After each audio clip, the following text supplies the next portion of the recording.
3 तास झाले आणि आमच्या पुऱ्या अजून पिचकल्या नाही. किती फुगलेल्या आहेत अजूनही. आणि मी बाहेर जाऊन आले तरी अजून हे पिचकले नाही.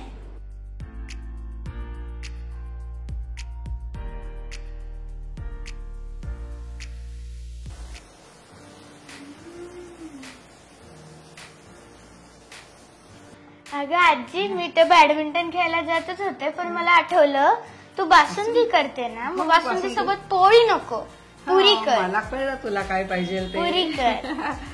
कशी पाहिजे तुला? मोठी फुगलेली.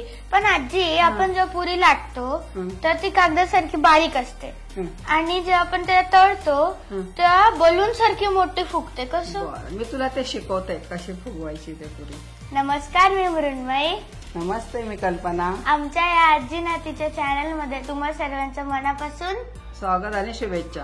तर आजी माझ्यासाठी बासुंदी आणि पुरी करते. बाय. चला, आता नातेला पुरी खायची आहे. ती पुरी कशी करायची आहे ते दाखवते मी. तर ती जास्त तेलकट पण नाही राहणार आणि जास्त खाली बसणार पण नाही. असे टम फुगलेली, खूप वेळा दिवसभर ती अशी टम फुगलेली राहते. त्यासाठी मी घेतले गव्हाचं पीठ. त्यात आपण घालणार आहे थोडंसं मीठ. इथं अर्धी वाटी बारीक रवा घेतला आहे. हा रवा टाकला म्हणजे तेलकट होत नाही. रवा तेल शोषून घेते ना आपली पुरी अशी चांगली छान कमी तेलाची राहते. आणि थोडीशी साखर. साखरेमुळे कलर छान येतो पुरीला. ते आपण मिक्स करून घेऊ. आणि ह्याला अजिबात तेल लावायचं नाही आहे. घट्ट मळून घ्यायची ही कणिक छान. तेलाचा अजिबात वापर करायचा नाही. घट्ट मळूनच ठेवायची आहे. आणि कणिक भिजवल्या कधी पुरी करायला घ्यायची नाही आहे. ती 15 ते 20 मिनटं कणिक छान मुरली पाहिजे. आणि पाणी पण एकदम नाही टाकायचं. पाणी टाकत जायचं. एकदम नाही टाकून मळायची कणिक. थोडं थोडं पाणी करून त्याचा गोळा करायचा. जसं लागेल तसं पाणी घ्यायचं. पण जास्त सैल नाही करायची. घट्ट कणिक करायची आपल्याला पुरीची. आपली जर कणिक सैल असेल तर पुरी खूप तेल शोषून घेते. खूप तेलकट पुरी लागते खायला. आणि जास्त घट्ट पण नाही करायची, कारण ती जास्त घट्ट झाली तरी ती चिवट होती पुरी. कणिक बघा कशी मळली. इथं जास्त घट्टही नाही, जास्त पातळ पण नाही. हे असे मळून घेतले आपण. तेलाचा अजिबात वापर केला नाही. आणि कणिक मळल्या कधीच पुरी लाटायची नाही, कारण ती पुरी वातड होती. तर ह्याला आपण 15 ते 20 मिनटं मुरवत ठेवूया. त्याला हवा नाही लागली पाहिजे.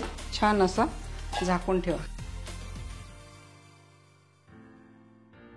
आता इथं आपण अर्धा तास कणिक मुरायला ठेवली होती. ही छान मुरली बघा. मागाशी कडक वाटत होती आपल्याला घट्ट, पण आता ही पुरी लाटण्यासारखं झालं आहे बघा. हे पीठ आपण अर्धा तास मुरायला ठेवलं होतं.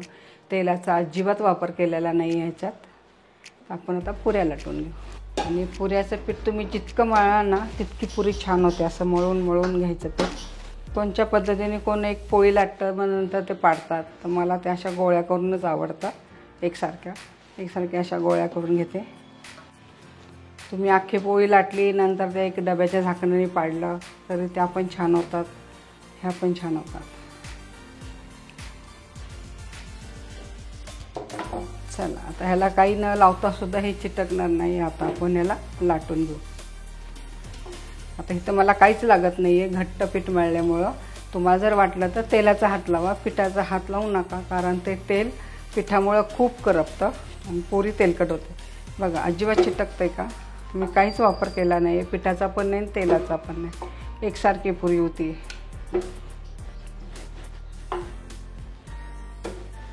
आता पुरी आपण तळून घेऊ.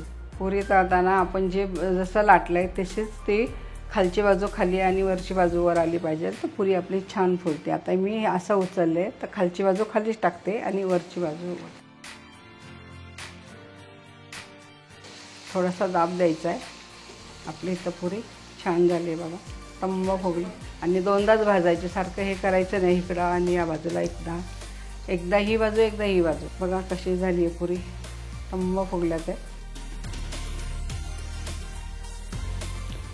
बघा काय मस्त रंग आलेला आहे पुरीचा. तुम्हाला जर लगेच खायची असेल तर ताटात घ्या. नसेल लगेच खाणार तर तुम्ही असा जाळीवर ठेवा.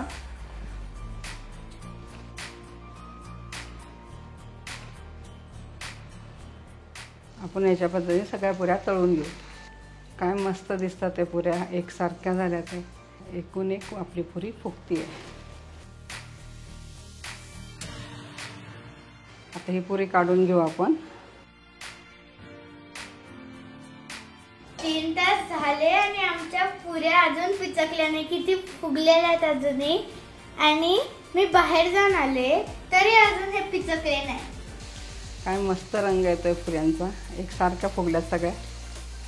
मग अजिबात तेलकट पुरी दिसत नाही. ह्या पद्धतीने पीठ मळलं ना ही छान पुरी होते आणि अजिबात तेल राहत नाही ह्या पुरीमध्ये अजिबात. तुम्हाला जर ही रेसिपी आवडली असेल तर लाईक करा, कमेंट करा, सबस्क्राईब करा. पुन्हा भेटूया अशा नवीन पारंपरिक पदार्थाबरोबर. तोपर्यंत संत तुकाराम महाराज म्हणतात, मन करा रे प्रसन्न सर्व सिद्धीचे कारण.